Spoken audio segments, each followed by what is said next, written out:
দর্শক, এই মুহূর্তে আমরা কুমিল্লার লাকসামে যেতে চাই। সেখানে বিএনপির দ্বিবার্ষিক সম্মেলনে কথা বলছেন বিএনপির স্থায়ী কমিটির সদস্য বরকতুল্লাহ বুলু। আমরা সরাসরি যুক্ত হচ্ছি।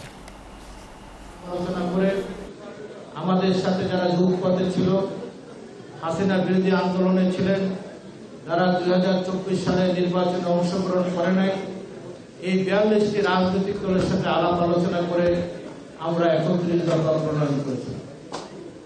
আমি এই কমিটির একজন সদস্য। আমাদের প্রিয় নেতা তারেক রহমান এই 31 দফা উনি জাতির সামনে পেশ করেছেন আরো 3 বছর আগে। আজকে অনেকে সংস্কারের কথা বলছেন। সংস্কার চলমান, পৃথিবীর যেদিন প্রতিষ্ঠা হয়েছে সেদিন থেকে কিয়ামত পর্যন্ত সংস্কার চলমান থাকে। আপনার পরিবারও আজকে একটি জিনিস প্রয়োজন, আগামীকাল আবার এটাকে সংস্কার করতে, আপনার বাড়িও সংস্কার করতে হয়।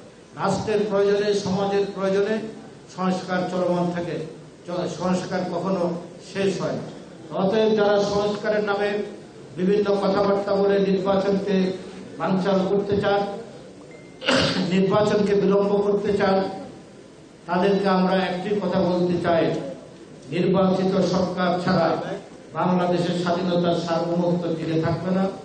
বাংলাদেশের এই যে সংকট, বাংলাদেশের যে অর্থনৈতিক সংকট, সামাজিক সংকট, আইন শৃঙ্খলা পরিস্থিতিতে যে সংকট, এই সংকট থেকে উত্তরণের একটি মাত্র রাস্তা হচ্ছে নির্বাচন। নির্বাচিত সরকার ছাড়া বাংলাদেশের আর কোনো গতি নেই।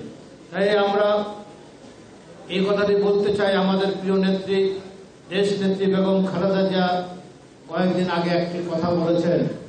কেউ ওনাকে রিকোয়েস্ট করেছেন অনেকে যে ম্যাডাম আপনি ভোট করতে হবে।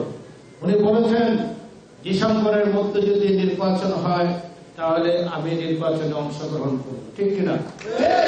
আমরা চাই যে নেত্রী এত সংগ্রাম করেছেন, আন্দোলন সংগ্রাম করে বাংলাদেশে আপসহীন নেত্রী, উনি কখনো আপোষ করেন নাই।